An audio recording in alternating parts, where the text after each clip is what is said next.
유재은 관리관을 소환하면 공수처가 확인해야 할 건 대통령 측근과의 통화뿐만이 아닙니다. 저희 뉴스룸은 군이 최상병 사건을 경찰에 넘기고는 몇 시간 뒤 갑자기 다시 돌려받은 그날 김계환 해병대 사령관의 통화 기록을 입수해 분석했습니다. 그랬더니 당시 대통령실에서 임종득 국가안보실 2차장이 해병대 김계환 사령관에게 전화를 했고 그 뒤 임성근 해병대 1사단장과 국방부 유재은 관리관과의 통화가 이뤄진 걸로 나타났습니다. 특히 이 통화들은 모두 2, 3분 간격으로 톱니바퀴처럼 이어졌습니다. 무슨 긴박한 대화가 필요했던 걸까요? 유선희 기자가 단독 취재했습니다. 군검찰이 법정에 낸 김계환 해병대 사령관의 통화 기록입니다. 해병대 수사단이 경찰로 넘긴 최상병 순직 사건을 군검찰이 회수한 지난해 8월 2일 낮 12시 50분, 상대방이 지워진 누군가에게 전화를 받아 7분 52초 동안 통화했습니다. 임종득 당시 국가안보실 2차장입니다. 대통령실에서 전화를 받자마자 2분여 만에 김 사령관은 임성근 당시 해병대 1사단장에게 전화했습니다.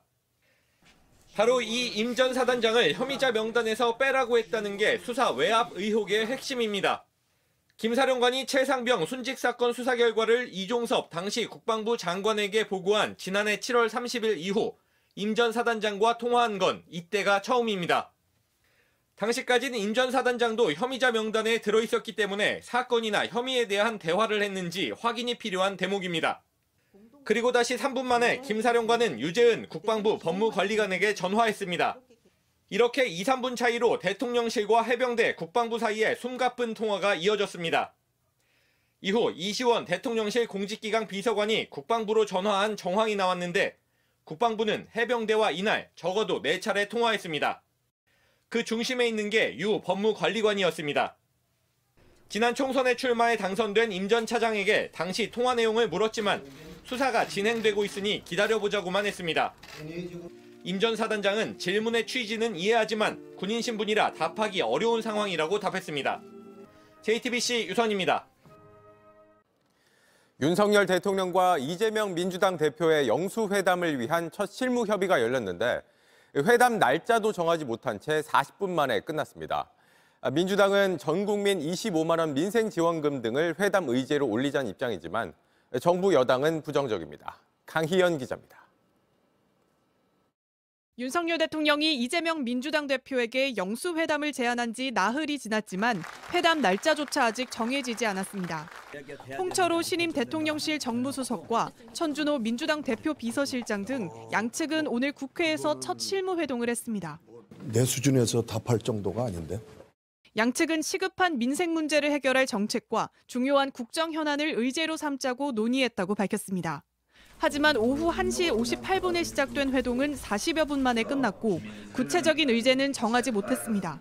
민주당은 이 대표의 총선 핵심 공약이었던 1인당 25만 원 민생 회복 지원금을 비롯해 최상병 특검법도 논의 테이블에 꺼낼 걸로 보입니다. 오히려 소비 진작으로 지역화폐로 한시적으로 쓸 수 있게 지급하는 지원금은 경제의 어떤 이런 지금 어려운 점들, 경색된 부분을 풀어줄 수 있는 마중물이 될 수 있습니다. 정부 여당은 모두 부정적인 입장입니다. 당장 허리띠를 졸라매야 할 판인데 민주당의 주장대로라면 현재의 나라 빚에 13조 원을 더 얹어야 합니다. 대통령실 관계자는 영수회담에서 전격 타결되진 않을 수도 있다고 했습니다. 영수회담이 서로 이견만 확인하는 자리가 될 수 있다는 전망도 나옵니다. 대통령실과 민주당은 각자 준비 상황을 점검한 후 다시 만나기로 했습니다. JTBC 강희연입니다. 서울의 한 아파트 단지에서 초등학교 고학생 남학생들이 저학년 여학생들을 성추행했다는 신고가 접수돼 경찰이 수사에 나섰습니다. 성관계 놀이를 하면 돈을 주겠다는 식으로 더 어린 학생들을 추행했다는 겁니다. 한민정 기자입니다. 서울의 한 아파트 단지입니다. 지난달 입주자 대표회의 명의의 공지가 올라왔습니다. 초등학교 5, 6학년으로 보이는 남학생들이 여학생들을 따라다니며 성관계 놀이를 하자 돈을 주겠다, 얼마면 되느냐고 했다고 적혀 있습니다. 여학생들이 왜 우리한테 이러냐고 하자 다른 애들은 엄마들이랑 다녀서 안 된다, 너희가 딱이다라고 했다고도 돼 있습니다. 이후에는 학원차에서 내린 여학생을 따라가 놀이터로 유인해 신체를 보여주며 성추행까지 한 걸로 알려졌습니다. 학부모들은 불안합니다. 사실은 터졌다라는 생각이 들어요. 너무 불안하죠. 아들이든 딸이든 상대가 누구나 될 수 있다는 거에 대해서. 범죄 예방을 위해 순찰과 교육이 강화돼야 한다는 목소리도 나옵니다. 유튜브를 너무 많이 보잖아요. 그러니까 애들이 허비시네. 교육을 잘 시켜야 되지. 피해 학생 부모의 신고로 경찰 수사도 시작됐습니다. 경찰은 통상적 절차에 따라 조사하고 있으며 모든 가능성을 열어놓고 수사 중이라고 밝혔습니다. JTBC 한민정입니다. 의료계의 반대로 정부가 의대 증원 규모 조정에 나서면서 수험생들의 혼란도 커지고 있습니다. 당장 대입 수시 원서 접수가 넉 달 앞으로 다가왔는데 아직도 고무줄 정원이라는 겁니다. 임예은 기자입니다. 흔들린 건 의대 증원 숫자만이 아닙니다. 수험생과 학부모가 공들여 쌓은 입시 전략은 원점이 됐습니다. 정부가 올해 입시에 한해 자율 모집을 허용하면서 의대 정원이 최대 1,000명가량 줄 수 있는 상황이 된 겁니다. 우선 강원대와 경상국립대 등 6곳의 국립대를 중심으로 증원분의 반만 모집할 걸로 알려졌습니다. 이런 탓에 당장 넉 달 뒤엔 대입 수시 원서를 접수해야 하는데 각 의대마다 몇 명을 뽑을지 알 수 없어 혼란만 커지고 있습니다. 2,000명 느는 걸로 계속 예측을 해왔고 또 이제 그렇게 맞게끔 이제 또 공부를 해왔었는데 1,000명으로 이렇게 갑자기 하루아침에 줄었고 이제 앞으로도 또 이제 어떻게 될지도 순서 일정 잘 모르니까 너무 좀 불안한 심정이고. 정부가 한 발 물러선 탓에 불만이 잇따라 터져 나왔습니다. 정원이 또 바뀌는 게 아니냐는 반응도 나왔습니다. 작년에 이어 올해도 대입 정책의 불확실성을 지적하는 목소리도 나왔습니다. 작년에 킬러 문제 배제가 1학기 중간쯤에 나왔잖아요. 그때 킬러 문제를 노리고 공부를 하기로 했고 그런 애들이 많았는데 갑자기 학기 중간에 줄인다고 하니까 그건 살짝 조금. 의대 입시는 연쇄적으로 전체 대입에 영향을 끼칩니다. 서영고 이상의 대학에 진학하는 최상위권 학생들이 1,000명이 빠져나간다라고 하면은 큰 규모이고 중상위권, 그다음에 중위권 대학에까지도 연쇄적으로 어떤 합격 점수의 변화가 벌어질 수 있는 상황이다. 각 의대는 오는 4월 30일까지 모집 정원을 확정해야 하는데 의료계는 계속 증원 백지화를 주장하고 있어 여전히 어수선한 분위기입니다. JTBC 임예은입니다. 유재은 관리관을 소환하면 공수처가 확인해야 할 건 대통령 측근과의 통화뿐만이 아닙니다. 저희 뉴스룸은 군이 최상병 사건을 경찰에 넘기고는 몇 시간 뒤 갑자기 다시 돌려받은 그날 김계환 해병대 사령관의 통화 기록을 입수해 분석했습니다. 그랬더니 당시 대통령실에서 임종득 국가안보실 2차장이 해병대 김계환 사령관에게 전화를 했고 그 뒤 임성근 해병대 1사단장과 국방부 유재은 관리관과의 통화가 이뤄진 걸로 나타났습니다. 특히 이 통화들은 모두 2, 3분 간격으로 톱니바퀴처럼 이어졌습니다. 무슨 긴박한 대화가 필요했던 걸까요? 유선희 기자가 단독 취재했습니다. 군검찰이 법정에 낸 김계환 해병대 사령관의 통화 기록입니다. 해병대 수사단이 경찰로 넘긴 최상병 순직 사건을 군검찰이 회수한 지난해 8월 2일 낮 12시 50분 상대방이 지워진 누군가에게 전화를 받아 7분 52초 동안 통화했습니다. 임종득 당시 국가안보실 2차장입니다. 대통령실에서 전화를 받자마자 2분여 만에 김 사령관은 임성근 당시 해병대 1사단장에게 전화했습니다. 바로 이 임 전 사단장을 혐의자 명단에서 빼라고 했다는 게 수사 외압 의혹의 핵심입니다. 김 사령관이 최상병 순직 사건 수사 결과를 이종섭 당시 국방부 장관에게 보고한 지난해 7월 30일 이후 임 전 사단장과 통화한 건 이때가 처음입니다. 당시까지는 임 전 사단장도 혐의자 명단에 들어있었기 때문에 사건이나 혐의에 대한 대화를 했는지 확인이 필요한 대목입니다. 그리고 다시 3분 만에 김 사령관은 유재은 국방부 법무관리관에게 전화했습니다. 이렇게 2, 3분 차이로 대통령실과 해병대, 국방부 사이에 숨가쁜 통화가 이어졌습니다. 이후 이시원 대통령실 공직기강 비서관이 국방부로 전화한 정황이 나왔는데 국방부는 해병대와 이날 적어도 4차례 통화했습니다. 그 중심에 있는 게 유 법무관리관이었습니다.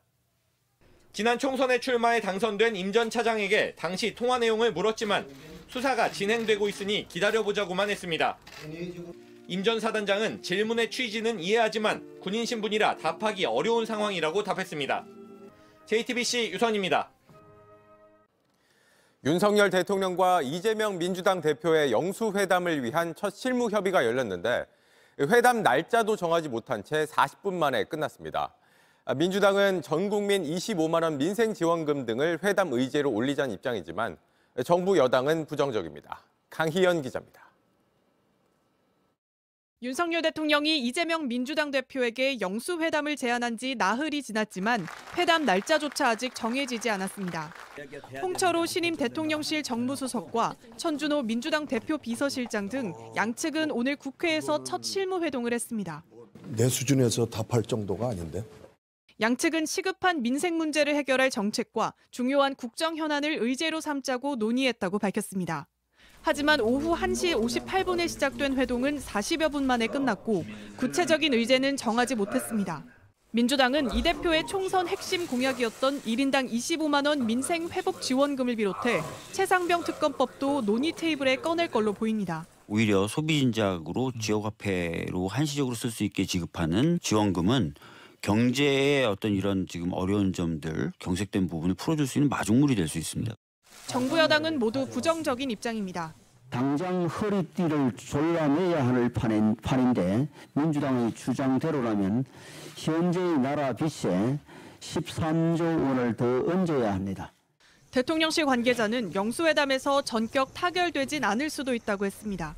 영수회담이 서로 이견만 확인하는 자리가 될 수 있다는 전망도 나옵니다. 대통령실과 민주당은 각자 준비 상황을 점검한 후 다시 만나기로 했습니다. JTBC 강희연입니다. 서울의 한 아파트 단지에서 초등학교 고학생 남학생들이 저학년 여학생들을 성추행했다는 신고가 접수돼 경찰이 수사에 나섰습니다. 성관계 놀이를 하면 돈을 주겠다는 식으로 더 어린 학생들을 추행했다는 겁니다. 한민정 기자입니다. 서울의 한 아파트 단지입니다. 지난달 입주자 대표회의 명의의 공지가 올라왔습니다. 초등학교 5, 6학년으로 보이는 남학생들이 여학생들을 따라다니며 성관계 놀이를 하자 돈을 주겠다, 얼마면 되느냐고 했다고 적혀 있습니다. 여학생들이 왜 우리한테 이러냐고 하자 다른 애들은 엄마들이랑 다녀서 안 된다, 너희가 딱이다라고 했다고도 돼 있습니다. 이후에는 학원차에서 내린 여학생을 따라가 놀이터로 유인해 신체를 보여주며 성추행까지 한 걸로 알려졌습니다. 학부모들은 불안합니다. 사실은 터졌다는 생각이 들어요. 너무 불안하죠. 아들이든 딸이든 상대가 누구나 될 수 있다는 거에 대해서. 범죄 예방을 위해 순찰과 교육이 강화돼야 한다는 목소리도 나옵니다. 유튜브를 너무 많이 보잖아요. 그러니까 애들이 허비시네. 교육을 잘 시켜야 되지. 피해 학생 부모의 신고로 경찰 수사도 시작됐습니다. 경찰은 통상적 절차에 따라 조사하고 있으며 모든 가능성을 열어놓고 수사 중이라고 밝혔습니다. JTBC 한민정입니다. 의료계의 반대로 정부가 의대 증원 규모 조정에 나서면서 수험생들의 혼란도 커지고 있습니다. 당장 대입 수시원서 접수가 넉 달 앞으로 다가왔는데 아직도 고무줄 정원이라는 겁니다. 임예은 기자입니다. 흔들린 건 의대 증원 숫자만이 아닙니다. 수험생과 학부모가 공들여 쌓은 입시 전략은 원점이 됐습니다. 정부가 올해 입시에 한해 자율 모집을 허용하면서 의대 정원이 최대 1,000명가량 줄 수 있는 상황이 된 겁니다. 우선 강원대와 경상국립대 등 6곳의 국립대를 중심으로 증원분의 반만 모집할 걸로 알려졌습니다. 이런 탓에 당장 넉 달 뒤엔 대입 수시원서를 접수해야 하는데 각 의대마다 몇 명을 뽑을지 알 수 없어 혼란만 커지고 있습니다. 2,000명 느는 걸로 계속 예측을 해왔고 또 이제 그렇게 맞게끔 이제 또 공부를 해왔었는데 1,000명으로 이렇게 갑자기 하루아침에 줄었고 이제 앞으로도 또 이제 어떻게 될지도 순서 일정 잘 모르니까 너무 좀 불안한 심정이고. 정부가 한 발 물러선 탓에 불만이 잇따라 터져나왔습니다. 정원이 또 바뀌는 게 아니냐는 반응도 나왔습니다. 작년에 이어 올해도 대입 정책의 불확실성을 지적하는 목소리도 나왔습니다. 작년에 킬러 문제 배제가 1학기 중간쯤에 나왔잖아요. 그때 킬러 문제를 노리고 공부를 하기로 했고 그런 애들이 많았는데 갑자기 학기 중간에 줄인다고 하니까 그건 살짝 조금. 의대 입시는 연쇄적으로 전체 대입에 영향을 끼칩니다. 서영고 이상의 대학에 진학하는 최상위권 학생들이 1,000명이 빠져나간다라고 하면은 큰 규모이고 중상위권, 그다음에 중위권대 대학에까지도 연쇄적으로 어떤 합격 점수의 변화가 벌어질 수 있는 상황이다. 각 의대는 오는 4월 30일까지 모집 정원을 확정해야 하는데 의료계는 계속 증원 백지화를 주장하고 있어 여전히 어수선한 분위기입니다. JTBC 임예은입니다.